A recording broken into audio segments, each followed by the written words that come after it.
are trying to amend the constitution again. They said they were against BBI. We were against BBI too. Now they're saying they want to extend the president's term. That's a plot to amend the constitution too.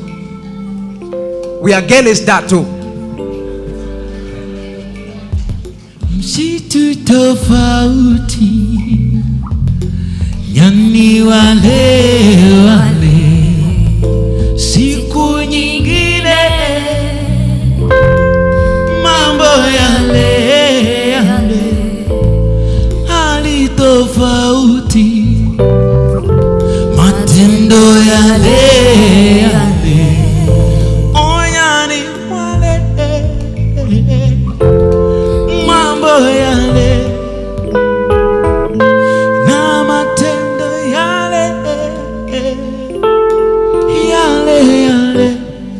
Seems the more vitu zina change, the more zina stay the same. Ni kama tuko 2005 tena. Tofauti ni oranges na bananas na share basket same. Mwananchi shtuka. Ukisikia yet more referendum calls to rival teams wakianza kubuild bridges and all, most likely ushafanya your substitution.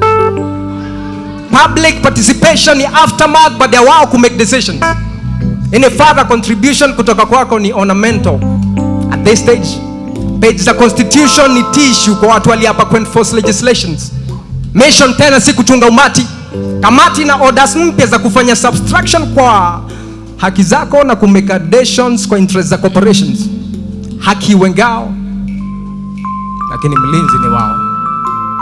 Commission iko committed kufanya mission ya truth. Ni confusion na contradiction venye kila mmoja na claim innocence, lakini bodyguards wako armed to the tooth.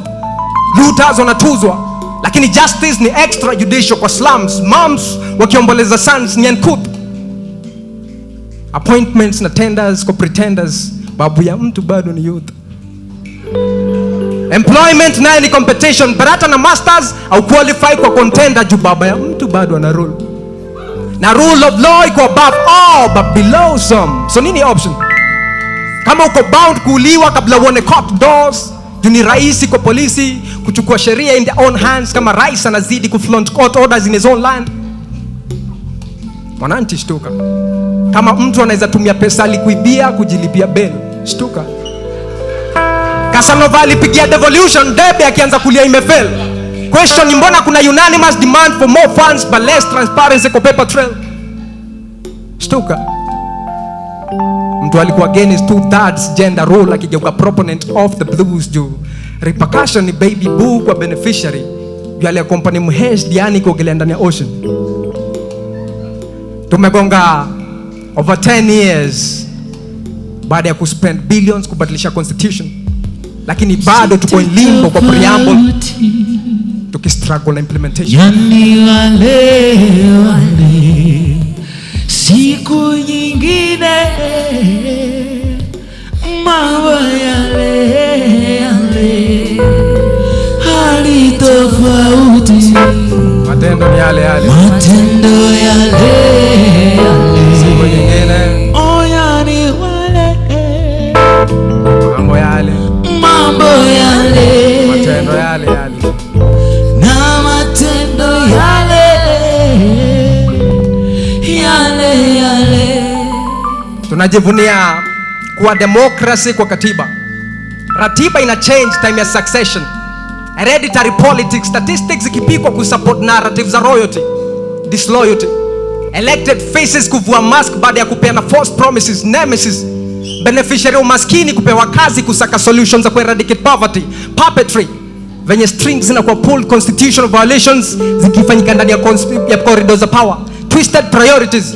Taxpayer kutolewa kafara in the name of protecting property, proprietary. Nation iko under auction to the deepest pockets.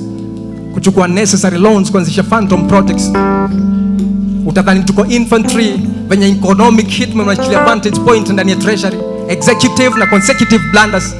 Judiciary ni tertiary venye criminals wanazidi kugraduate to freedom. Na freedom of speech ni illusion. Kama wana be tyrants ndio majority shareholders kwa media houses. No wonder hakuna enough coverage, public institutions ikiwa rent down na jamii na spouses. Over decades later, watu Kibera bado wanangoja remedial housing. Land bill ilizamishwa ndani ya still waters na bado tunazidi kucreate IDPs na squatters. Justice ni taboo subject, but the main object kwao ni venye peace ni important.